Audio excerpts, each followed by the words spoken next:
کرتا ہے، جس کے لیے وہ جدوجہد کرتا ہے۔ یہ پوری زندگی، انسان کی پوری زندگی جزا و سزا پر مبنی ہے۔ اللہ تعالیٰ نے جزا اور سزا کا بہت زیادہ کمپریہنسو قسم کا، کمپلیٹ قسم کا نظام مرتب کر رکھا ہے کہ جو انسان اپنی دنیاوی زندگی کے حوالے سے اعمال کرتا ہے، اخروی زندگی میں اس کے مطابق اسے اس کا اجر اور صلہ ملتا ہے، جو کہ واضح طور پر جنت اور دوزخ کی صورت میں ہم سب کے سامنے موجود ہے۔ ایسی بے شمار مثالیں ہمارے سامنے موجود ہیں، انبیاء کے روپ میں، اولیاء کرام کے روپ میں، علماء دین کے روپ میں، ماہرین تعلیم کے روپ میں اور باقی دنیا دار لوگوں کے روپ میں ہمارے سامنے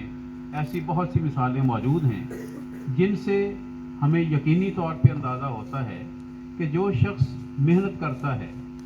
اللہ تعالیٰ اس کی محنت کو کبھی رائیگاں نہیں جانے دیتا۔ اسی قسم کی محنت کے صلے میں بہت نمایاں نمبر حاصل کرنے والے، اعلیٰ پوزیشن حاصل کرنے والے ہمارے اس ادارے کے ہونہار طالب علم، جنہوں نے میٹرک میں بھی کافی اچھے نمبر حاصل کیے تھے اور اس کے بعد اس ادارے میں آ کے فرسٹ ایئر میں بھی انہوں نے 94% مارکس حاصل کیے۔ اگرچہ یہ دوسرے حوالے سے بہت اعلیٰ نمبر نہیں ہیں، لیکن اس سیشن کے شروع میں محترم چیئرمین صاحب نے، بریگیڈیئر صاحب نے اعلان فرمایا تھا کہ جو بچہ 90% سے زیادہ مارکس لے گا اسے خصوصی طور پہ ایک منفرد قسم کا انعام دیا جائے گا، اور اس عہد کے مطابق ہماری انتظامیہ نے، محترم بریگیڈیئر صاحب نے، چیئرمین LCIC نے یہ فیصلہ کیا ہے کہ آپ سب کے سامنے مجسم شکل میں جو ایک موٹر سائیکل موجود ہے وہ اسی برخوردار عبد المنیب کے لیے منتخب کی گئی ہے۔ اگرچہ ایسی صورت میں ملنے والے انعامات چند ہزار یا چند لاکھ پر مشتمل ہو سکتے ہیں، لیکن ایسی محنت کے صلے میں ملنے والے انعام کی مارکیٹ ویلیو نہیں دیکھی جاتی، اس کی ایموشنل ویلیو دیکھی جاتی ہے، اس کی مورل ویلیو دیکھی جاتی ہے، اور اس حوالے سے اسے دیکھا جاتا ہے کہ اگر ایک طالب علم عبد المنیب اپنے عام سے ماحول میں رہتے ہوئے، بیکورڈ علاقے میں رہتے ہوئے اور تعلیم کی مناسب سہولتیں نہ ملنے کے باوجود اتنی اچھی کارکردگی کا مظاہرہ کر سکتا ہے، تو باقی طالب علم جن کا گھریلو ماحول، ان کے آس پاس کی سراؤنڈنگز، ان کے باقی سہولیات اس بچے کے مقابلے میں کہیں زیادہ ہوں گی، وہ اس قسم کی مناسب، نمایاں اور منفرد قسم کی کارکردگی کا مظاہرہ کیوں نہیں کر سکتے؟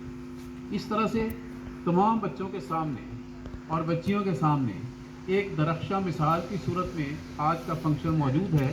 کہ انہیں بھی اس سے ترغیب حاصل ہوگی، وہ بھی اس سے انسپریشن حاصل کریں گے، وہ بھی موٹیویٹ ہوں گے کہ وہ بھی اس بچے سے زیادہ محنت کریں اور اس ادارے کے حوالے سے بہتر ریکارڈ قائم کرنے کی کوشش کریں۔ مجھے یقین ہے کہ ہم آج اس ادارے کی انتظامیہ، محترم چیئرمین صاحب، اس سے زیادہ نوازشات کرنے کے لیے، اس سے بہتر حوصلہ افزائی کرنے کے لیے، اس سے بہتر نوازنے کے لیے تیار ہوں گے، بشرطے کہ ہمارے بچوں کی، ہمارے طالب علموں کی اور ہم اساتذہ کی کارکردگی یقیناً بہتر ہو، اور اس کے نتیجے میں نہ صرف ان بچوں کے والدین اعزاز کے حقدار ہوں گے، بلکہ ہم اساتذہ بھی اور اس ادارے کی انتظامیہ، محترم بریگیڈیئر صاحب بھی اس بات پہ فخر کر سکیں گے۔ جہاں بیٹھیں گے کسی نہ کسی بہانے سے اس ادارے کے بچوں کی کارکردگی کا اظہار ہوگا اور ہم سب کے لیے فخر کی بات ہوگی۔ اس طرح سے ہمیں امید رکھنی چاہیے، بلکہ یقین ہونا چاہیے کہ ہمارے باقی بچوں کی کارکردگی اس بچے کے مقابلے میں یقیناً بہتر ہوگی، تاکہ یہ کمپٹیشن چلتا رہے اور منزل کی طرف رواں دواں رہے۔ نہ صرف یہ ادارہ، اس ادارے کے طلباء و طالبات اساتذہ بھی، انتظامیہ بھی، ہم سب آپ کو اس اعزاز کے نتیجے میں مبارکباد پیش کرتے ہیں کہ آپ سب نے ہمارے ساتھ تعاون کیا، ہمارے ساتھ کندھے سے کندھا ملا کے چلے، اور آج ہم اس قابل ہوئے کہ اس قسم کی سیریمنی بنا سکیں، اس قسم کی تقریب بنا سکیں، اور باقی بچوں کے سامنے ایک مثالی قسم کی سچویشن پیدا ہو، اور اس سے ترغیب پاتے ہوئے وہ بھی اسی قسم کی اچھی کارکردگی کا مظاہرہ کریں۔ میں انہی الفاظ کے ساتھ اپنی گفتگو کو ختم کرتا ہوں۔ باقی محترم چیئرمین صاحب اپنے صدارتی خطبے میں اور الوداعیہ خطبے میں باقی تفصیلات آپ کے سامنے پیش کریں گے، جو آپ کے لیے، ہم سب کے لیے بہت بڑا اعزاز کی بات ہوگی، بہت بڑی خوشی کی بات ہوگی کہ ان کی ایسی باتیں جن کے اندر جوش و ولولہ موجود ہے، ہمارے اندر خاص قسم کا جذبہ پیدا ہوتا ہے، ہمت پیدا ہوتی ہے، حوصلہ پیدا ہوتا ہے، اور ہم بھی انہی جیسی سوچ اختیار کرنے کے قابل ہو جائیں گے۔ مجھے یقین ہے کہ ہم سب محترم چیئرمین صاحب کے معیار کے مطابق پورے اتریں گے اور اپنے آپ کو اس قابل ثابت کریں گے کہ ہمیں بھی اعزاز سے نوازا جائے۔ آپ کا بہت شکریہ۔